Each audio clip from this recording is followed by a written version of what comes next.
অনেকে জানতে চান যে আমার ডায়াবেটিসের ঝুঁকি কতখানি।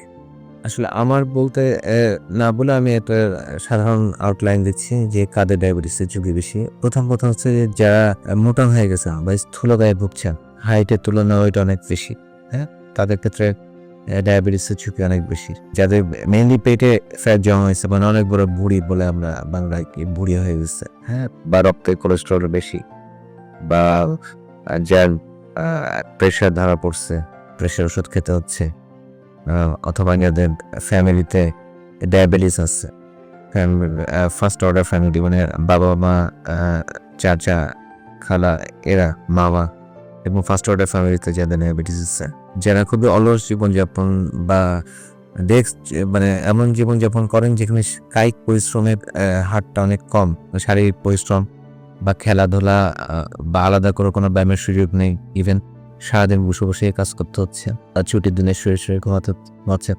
কারণ তাদের ডায়াবেটিসের ঝুঁকি অনেক বেশি।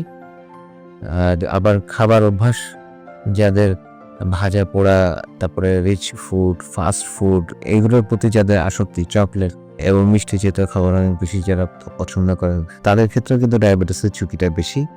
আপনার বয়স যেটাই হোক না কেন, জিনিসগুলো যদি আপনার মধ্যে দেখেন যে আপনি অনেক কম ঘুমাচ্ছেন বা আপনার ঘুমের প্যাটার্ন চেঞ্জ হয়ে গেছে, দেখা যাচ্ছে বা আপনার মায়ের গর্ভকালীন ডায়াবেটিস ছিল, আপনার জীবনের প্রথম 6 মাস মায়ের দুধ পুরোপুরি খান নাই, আপনি গরুর দুধ খেয়েছেন বা ফর্মুলা খেয়েছেন, অথচ আপনার মায়ের প্রেগনেন্সি ডায়াবেটিস ছিল, সেক্ষেত্রে আপনার ঝুঁকি কিন্তু বেশি।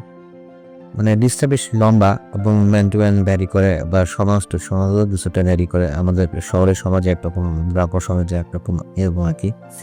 তো মোট কথা আপাতত যেটুকু বললাম এটুকু মাথায় রাখলেই আশা করি বুঝবেন যে আপনার ঝুঁকি কতটুকু। যদি দেখেন যে না আপনার হাইটের তুলনায় ওয়েট অনেক বেড়ে গেছে, তাহলে এখন থেকেই, আজকে থেকেই চেষ্টা করেন ওয়েট কমানোর জন্যে।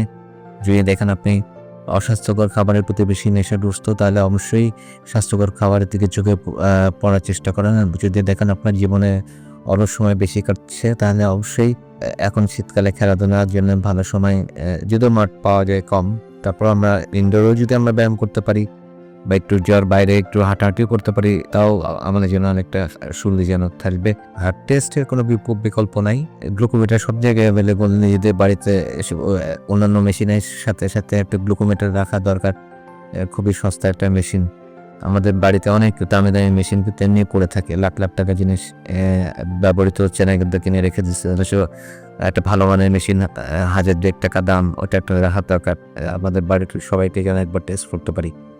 আর যদি বাসায় নাও থাকে, তাহলে আমরা প্রত্যেকটা দোকানে কিন্তু 50 টাকার বিনিময়ে টেস্ট করে দেয়। তারপর দোকান থেকেও টেস্ট করে দেখতে পারেন। সেখানে বেশি থাকলে তারপর আপনার ল্যাবে টেস্ট করতে পারেন। বোধহয় সচেতনতা এবং অনুসন্ধিৎসা, মানে আপনি খুঁজতে থাকবেন যে কখন আসে। যেমন আমরা কিন্তু বাড়িতে একটা বাড়ি যত সিকিউর হয়ে বানাই, আমাদেরকে একটা সিকিউরিটি গার্ড রাখতে হয়, চেকিং করতে হয়। প্রত্যেকদিন রাতে দরজা জানালা লক ঠিক করা হয়েছে না সে দেখতে হয়।